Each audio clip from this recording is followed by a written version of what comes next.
Merci de regarder Évasion Guinée. Mesdames et messieurs, bonsoir et bienvenue dans cette édition d'information.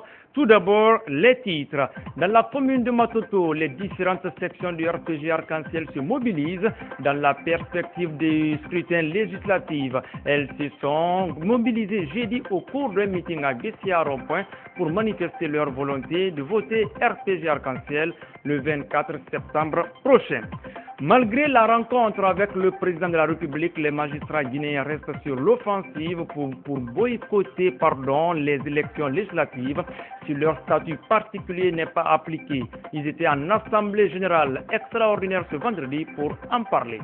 Et puis, vous aurez la rubrique invité du journal. Nous recevrons le nouveau président de la Fédération guinéenne de tennis, élu le 22 août dernier. Aziz Silla sera sur ce plateau pour parler de ses ambitions pour relancer le tennis guinéen. C'est tout pour les titres. Encore une fois, mesdames et messieurs, bienvenue dans ce journal. Avec le soutien du directoire de campagne, les sections des différents quartiers du RPG Arc-en-Ciel de la commune de Matoto ont organisé jeudi un meeting au ministère de Bessia Rond-Point. Meeting au cours duquel militants et sympathisants du parti au pouvoir ont manifesté leur volonté de voter RPG Arc-en-Ciel lors des prochaines législatives prévues le 24 septembre. Diao Bachir. Au stadium de Bessia Rond-Point, l'ambiance était carnavalesque ce jeudi. Des militants et sympathisants du RPG Arc-en-Ciel, plus que jamais déterminés, ont manifesté leur volonté d'accompagner le parti jusqu'à la victoire finale lors des prochaines législatives. Les membres des sections venues des différents quartiers de Matoto ont ainsi exprimé leur souhait d'accorder leur voix pour une majorité confortable au RPG Arc-en-Ciel à la future assemblée. Une majorité qui, selon Mamadou Batos Camara, candidat à l'uninominal de Matoto, permettra au professeur Alpha Condé de poursuivre son programme de développement. L'heure est pour la jeunesse de relever les défis. Choisir un jeune, le plus jeune candidat à l'uninominal de la Guinée, c'est donner la chance aux autres jeunes de notre pays. C'est pourquoi je vous exhorte de faire un vote de sanction. Sanction, pourquoi? Parce que voter Mamadou Batos Camara, c'est voter la promotion de la jeunesse guinéenne. Il s'agit aussi pour les militants et sympathisants de Matoto de voter Adjan Antenen Konaté, candidate sur la liste nationale du RPG Arc-en-Ciel. La directrice de campagne de la commune de Matoto appelle les citoyens à resserrer les rangs derrière les idéaux du parti et ceux de son président, professeur Alpha Condé. Le chemin que vous avez délibérément choisi est celui du changement, dans une responsabilité dont la pratique quotidienne doit vous permettre de gravir constamment les degrés pour une maîtrise totale de votre épanouissement sous la conduite éclairée de notre cher président, le professeur Alpha Condé.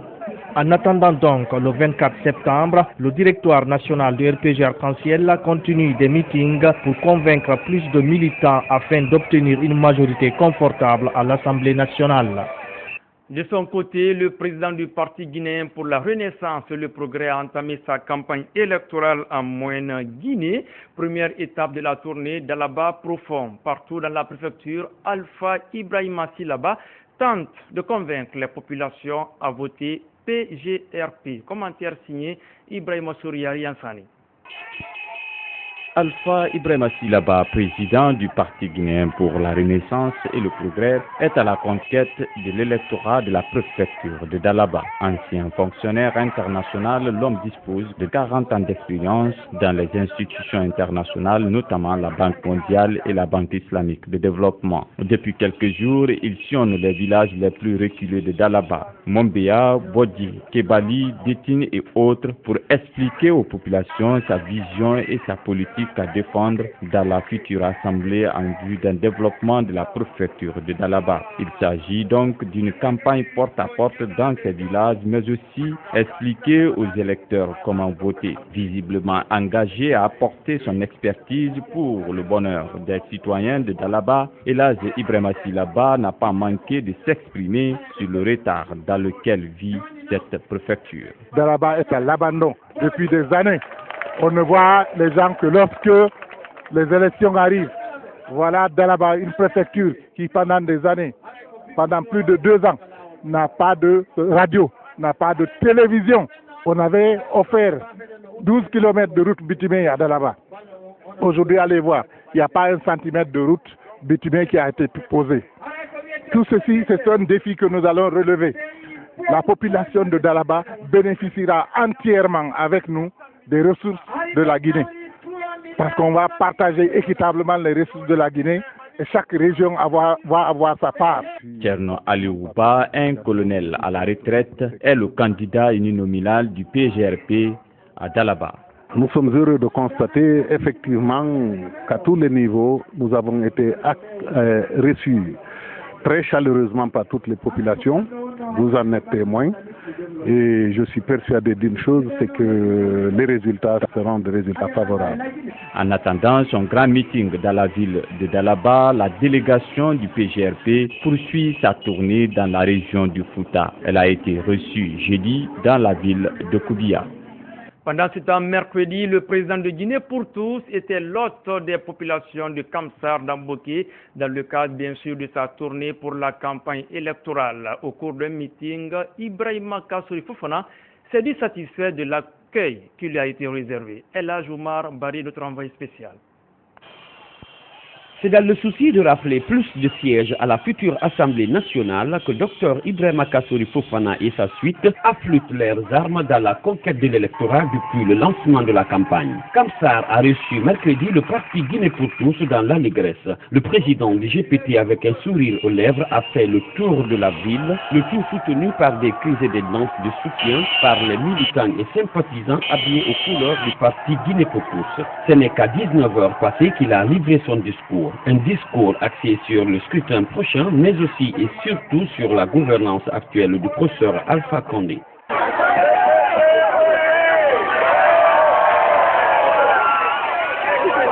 suis heureux de me retrouver ici et fier de l'accueil qui m'est réservé.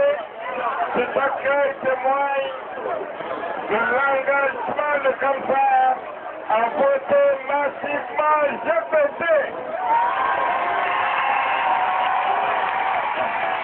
On ne se trompera pas sur GPT, l'opposition républicaine, c'est là où il faut voter. Ce vote législatif doit être un vote sanction contre un régime aux affaires qui a jeté la Guinée dans la pauvreté absolue. Donc engagement politique pour la Guinée, pour la jeunesse guinéenne, pour la jeunesse de Boké, sera sans retenue. Je suis fier de cette allégresse, mais je serai plus fier lorsque le lendemain des élections législatives, GPT va compter la majorité des votants. Ce meeting a été mis à profit par les militants et sympathisants du parti pour exprimer leur détermination à voter 100% GPT lors du scrutin législatif. Chose promise, chose faite, la compagnie aérienne Emirates a désormais sa représentation en Guinée. Le directeur régional d'Emirates pour l'Afrique de l'Ouest francophone a officiellement inauguré jeudi après-midi, bien sûr, le tout premier bureau de la compagnie à Conakry. Plusieurs personnalités de haut niveau et des promoteurs du secteur des transports étaient de la partie, tout comme notre reporter Mohamed Malik Diallo. Suivez son compte rendu. Longtemps annoncé, Emirates, l'une des compagnies aériennes les plus dynamiques au monde, a officiellement inauguré son nouveau bureau de vente et de billetterie à Conakry. S'étendant sur plus de 370 mètres carrés, le nouveau point de vente est doté de comptoirs de service à la clientèle dédiés aux réservations, aux clients d'Emirates Holidays et aux demandes de renseignements généraux des clients. Le secret de notre réussite réside dans le fait que, tout en gérant une croissance exceptionnelle, nous cherchons à offrir en permanence les meilleures prestations du secteur. L'inauguration du bureau de Conakry, qui nous réunit ce jour, confirme cet engagement, mais aussi notre volonté de soutenir la croissance en Afrique et surtout les activités économiques en Guinée. Ce fleuron qui renforce les normes de service primés d'Emirates avant le vol couvre un pôle voyage constitué d'un guichet unique répondant aux besoins des voyageurs d'affaires et touristes, aux passagers de première classe, aux voyageurs membres des programmes de fidélisation et aux vacanciers d'Emirates. Notre objectif, c'est de couvrir le ciel de Guinée de plusieurs avions de plusieurs compagnies. Et la compagnie la moins chère sera la meilleure pour les Guinéens. L'avion est doté de 267 sièges dans une configuration en 3 classes avec 12 sièges en classe première de luxe, 42 sièges en classe affaires et un large espace pour 213 passagers en classe économique. Avec une flotte la plus jeune du monde, composée de 200 gros porteurs, nous desservons actuellement plus de 130 destinations dans 176 pays sur les 6 continents. Hier, on a ouvert Stockholm, la 135e destination. Emirates, qui est l'une des compagnies aériennes qui connaît la croissance la plus rapide au monde, a reçu plus de 500 récompenses et distinctions internationales pour l'excellence de ses services. Elle a passé commande pour 198 avions supplémentaires pour une valeur de plus de 71 milliards de dollars US. Ceux qui ne savent pas cette signification doivent retenir une fois pour toutes qu'une compagnie aérienne comme Emirates, lorsqu'elle accepte de desservir votre pays, est une garantie de sécurité, est une garantie d'investissement pour votre pays. Le vol EK795 d'Emirates quittera Dubaï le mardi, mercredi, vendredi et samedi. Le nouveau bureau occupe les locaux de l'ancien Air Guinée sur l'avenue de la République. L'ouverture du bureau à Conakry d'Emirates a lieu quelques semaines avant la liaison directe très attendue Dubaï-Conakry, prévue le 27 octobre. Assemblée générale extraordinaire de l'Association des magistrats de Guinée, 3 points étaient à l'ordre du jour, dont le compte-rendu de la rencontre avec le président de la République, axé sur les revendications catégorielles des magistrats. À l'issue des débats, les magistrats guinéens ont décidé de soumettre des projets de loi à l'appréciation du chef de l'État. L'un sur la création du Conseil supérieur de la magistrature et l'autre relatif au statut des magistrats en Guinée. Fanta Conté. Au cours de cette assemblée générale, il a été essentiellement question de l'entretien que le chef de l'État a accordé à l'association des magistrats guinéens. Une rencontre qui leur a permis d'exposer au professeur Alpha Condé leurs revendications, parmi lesquelles l'amélioration de leurs conditions de vie et de travail, l'inexistence d'un conseil supérieur de la magistrature et la non-application du statut des magistrats. Si ces réclamations ne sont pas prises en compte, les magistrats menacent de boycotter les élections législatives. Reconnaissant ses droits aux magistrats, le président de la République évoque des contraintes budgétaires actuelles pour faire face à l'application de leur statut particulier. Il nous a dit que le budget de l'État a accusé 30% de déficit au cours de l'année 2013 et que donc c'est ce qui a fait qu'il n'a pas pu tenir sa promesse de faire de cette année l'année de la justice. Après, le président nous a demandé de travailler sur les documents. Nous allons finaliser le travail qui est demandé.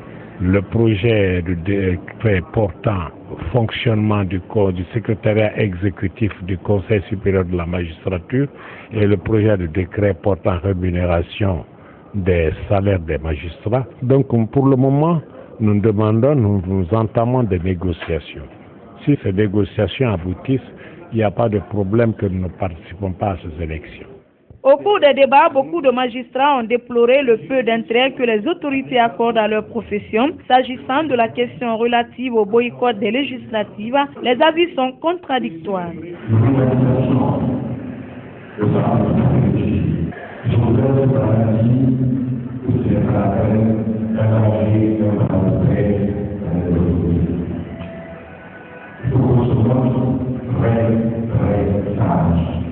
Il faut d'abord retourner voir M. le Président de la République avec des propositions. Maintenant, à l'issue de cette rencontre, ce qu'il va dire, on pourra apprécier.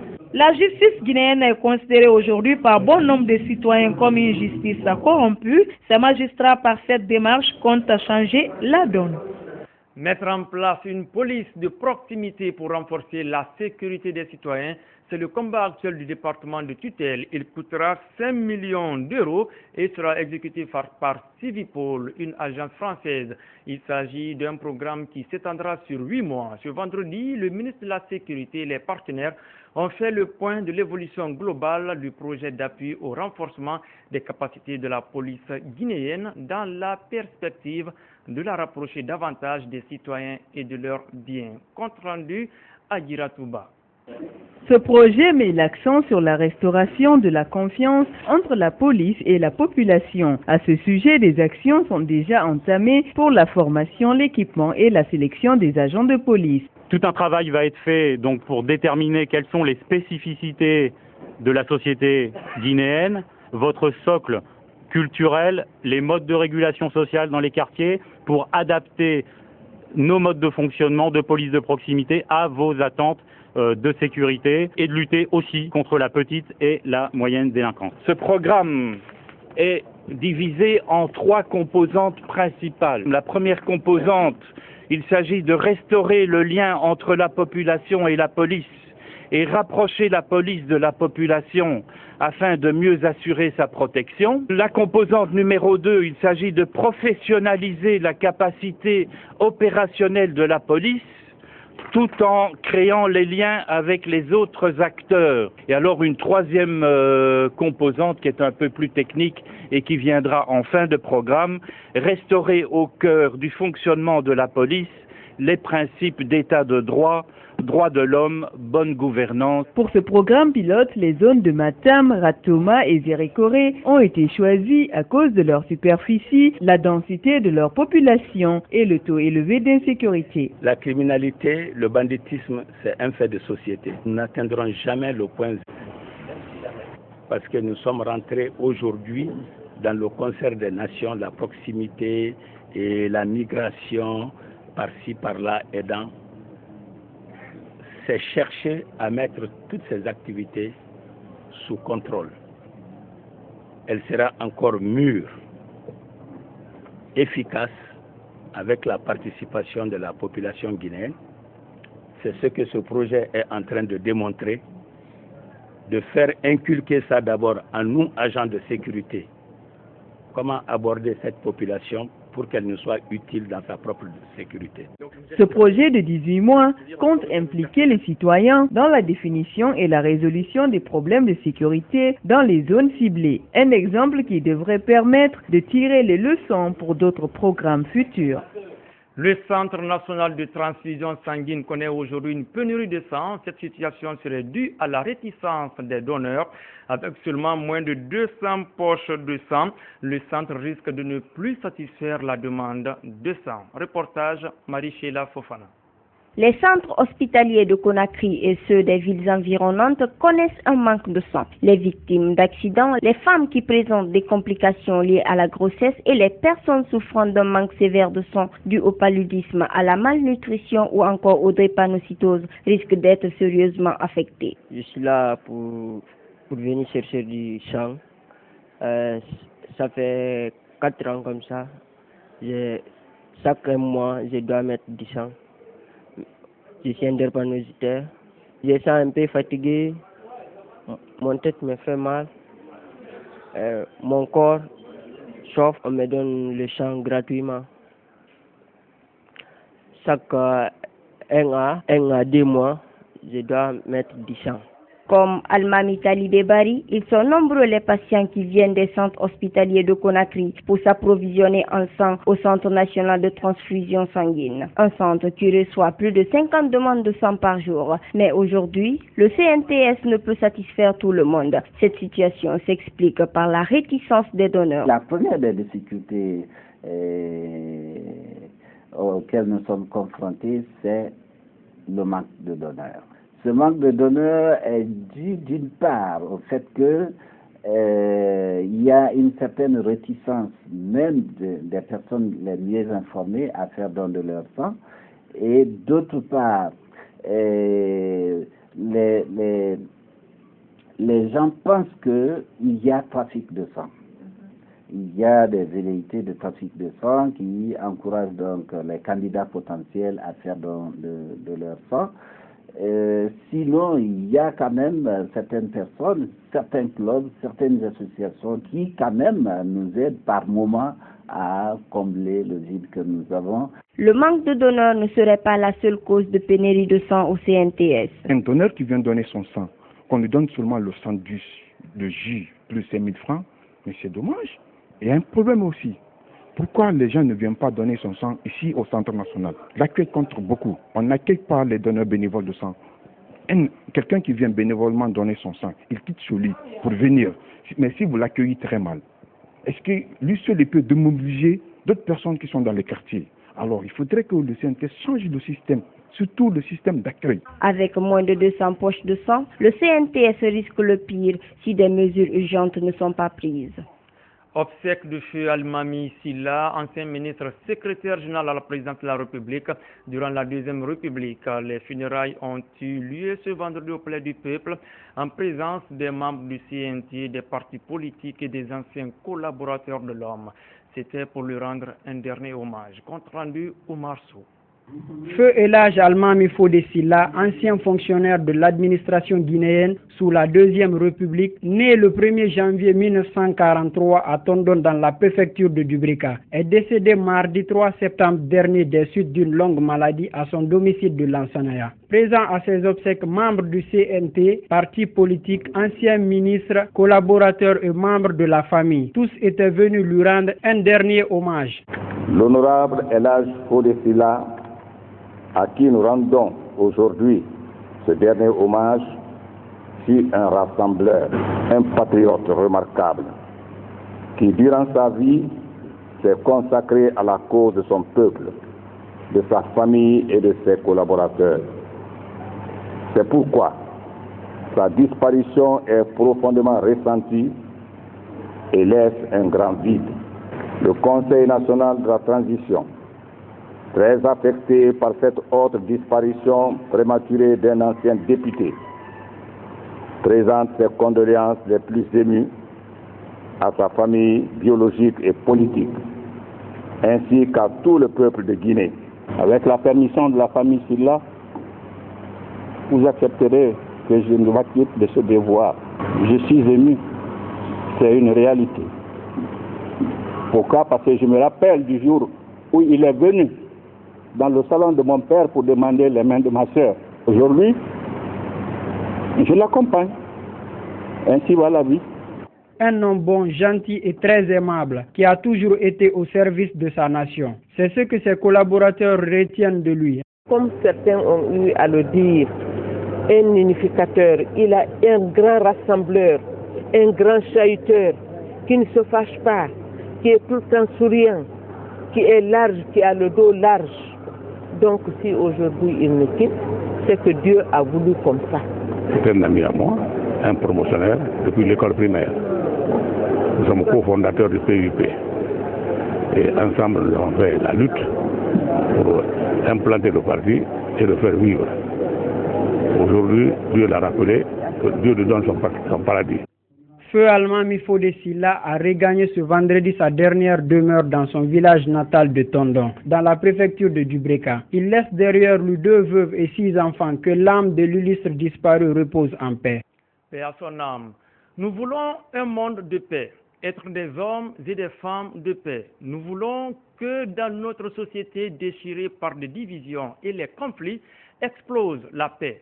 Plus jamais de guerre, rien que la paix, qui est un don éminemment précieux et devant être promu et préservé de tous. C'est le cri de cœur de la paix du pape François lors de l'Angélus du 1er septembre dernier. Le chef de l'Église catholique prône la paix et condamne avec fermeté l'usage des armes chimiques en Syrie, mais aussi les conflits que connaît l'humanité, car sur nos actes, il y a un jugement de Dieu et un jugement de l'histoire, a-t-il précisé. Je vous l'annonçais dans les titres, l'invité du journal. Aujourd'hui, nous allons parler de la renaissance du tennis en Guinée. En tout cas, c'est l'espoir que suscite l'avènement d'un nouveau bureau exécutif à la tête de la Fédération guinéenne de tennis, désormais dirigé par Aziz Silla, que je reçois sur ce plateau. Bonsoir, M. Silla, et bienvenue. Bonsoir, M. Vous avez été élu le 22 août dernier, si j'ai bonne mémoire, à la tête de la Fédération guinéenne de tennis. Inutile de vous demander comment se porte le tennis guinéen. Alors, comment comptez-vous faire pour booster cette discipline? Voilà, comme vous savez, toujours le tennis en Guinée, c'est un sport qui a été délaissé depuis quelques années. Donc, on a, en tant que président de la Fédération guinéenne de tennis aujourd'hui, c'est pour vulgariser, populariser le tennis, c'est-à-dire le mini-tennis, essayer d'organiser le championnat local, le championnat confédération africaine et pourquoi pas au niveau de l'AITF international. Je suis revenu dans la cour de tennis, c'est pour revaloriser le tennis en Guinée, donner l'occasion aux jeunes tennismen et tennis hommes pour que le mini-tennis revienne dans les écoles et appeler les partenaires pour donner la chance aux jeunes Guinéens. Oui, justement, appeler les partenaires tout ce temps. Vous avez vécu en Belgique. Hein, qu'est-ce que cela aura comme atout à apporter à votre présidence? Ça a un grand impact parce que là, je suis le représentant de l'Académie Justine Hénin en Belgique aujourd'hui qui représente l'Afrique de l'Ouest. Justine Hénin, c'est quoi? C'est l'ex-numéro 1 mondial qui a eu des grands chelems de Roland Garros. Donc, je dis la charité bien ordonnée commence par soi-même, la Guinée. Donc, on peut former nos entraîneurs, le DTN, et donner aussi les stages aux enfants, les jeunes, c'est-à-dire des 8-15 et les 8-16, et aussi amener des grands champions en Guinée pour mettre les infrastructures en place. On ne va pas se limiter seulement au Conakry, on va aller dans les intérieurs du pays. Donc voilà, on a un plan d'action qui est là aujourd'hui, c'est de vulgariser, populariser le tennis au niveau national et au niveau international. Voilà, nous allons revenir tout à l'heure en détail sur vos priorités, mais le tennis aujourd'hui est l'une des disciplines sportives en Guinée qui n'a même pas de siège, si ce n'est pas trop dit. Comment faites-vous actuellement, depuis que vous êtes à la tête de la discipline, pour vous retrouver, bref, avoir une administration quand même qui fonctionne de façon régulière? Oui, bon voilà, vous savez, il n'y a pas que le tennis. Il y a beaucoup de disciplines qui n'ont pas de siège social. Donc ici, on va essayer, on est en train de travailler déjà l'expertise que je suis en train de mettre en place avec notre comité, le bureau exécutif. On a fait des réunions par rapport à ça, création de sites et le siège social qui parle de discipline. D'abord la visibilité. Donc s'il n'y a pas de visibilité, on ne peut pas avoir des partenaires et des sponsors parce qu'il n'y aura pas de sérieux. Donc concrètement, quelles sont vos priorités à court et moyen terme? Inutile de parler de long terme quand on sait que déjà le boulot est tel que... Déjà, notre priorité c'est de relancer au niveau local, le championnat local, et d'abord structurer au niveau de mini-tennis dans les écoles, donner la chance aux jeunes, aux enfants, pour qu'ils s'expriment un peu dans la cour de tennis. On va déjà mettre au point d'ici l'année prochaine le redémarrage du championnat local dans toutes les régions et tout ça, les ligues. Et puis après, on va attaquer au niveau confédération africaine et payer nos dettes parce qu'on a à l'ITF, on a une dette de 12 000 $ qu'on doit éponger pour qu'on soit compétitif, qu'on soit reconnu au niveau international. Mais justement, il n'est pas un secret que le sport guinéen, de façon générale, souffre d'un véritable manque de moyens financiers et même techniques. Comment le tennis, sous votre présidence, comment comptez-vous faire pour mobiliser les moyens qu'il faut, parce que vous parlez déjà d'organisation du championnat, d'essayer de vulgariser le tennis dans les écoles même. Comment comptez-vous mobiliser les moyens? Là, déjà, on voit que le ministère du Sport et de la Jeunesse, monsieur le ministre, monsieur Gantamasso, a un premier pas déjà éjecté des subventions pour la fédération pour aider un peu à souffler. Donc je crois qu'il y aura une deuxième partie qui va suivre. Il faut que le ministère et la fédération soient à la cohésion par rapport à l'aide financière au niveau des finances pour que les fédérations soient au point en attendant que les gros sponsors viennent vers nous pour qu'on puisse aborder les championnats au niveau local et au niveau international. Pour mobiliser les fonds qui n'ont rien à voir avec ce que l'État pourra donner comme subvention. Ah oui, ça c'est les sponsors. Alors, parce que ça manque quand même criard, c'est un manque criard dans notre pays, le manque de sponsors. Les sponsors, je crois qu'il faut qu'on soit sérieux et que les clubs, déjà les fédérations soient disciplinées par rapport à la visibilité. Donc s'il y a la visibilité, je crois que les sponsors vont dégainer tout de suite. Parce qu'il faut tendre la main aux sponsors. Les grosses entreprises qui sont là, les sociétés minières qui sont là, et les hommes d'affaires qui sont là, et faire appel aussi aux ambassades, à des gros partenariats qui va bouger le pays. La relance du tennis guinéen, à ce que je sache, la quasi-totalité des terrains de tennis en Guinée sont privés. Hein? Concrètement, est-ce que l'État a encore des terrains de tennis? Où sont-ils? Oui, bien sûr, l'État des terrains, je crois, j'ai fait l'expertise par rapport au bureau sortant, donc on est en train d'étudier là-dessus. L'État a beaucoup de terrains, mais il faut essayer de les identifier pour qu'on puisse les mettre dans les bons états, pour qu'on puisse redémarrer le championnat digne de son nom. Mesdames et messieurs, cette rubrique invitée du journal met fin à cette édition d'information. Merci de l'avoir suivi. L'info continue sur notre site web www.groupeevasionguinée.info. Passez un excellent week-end.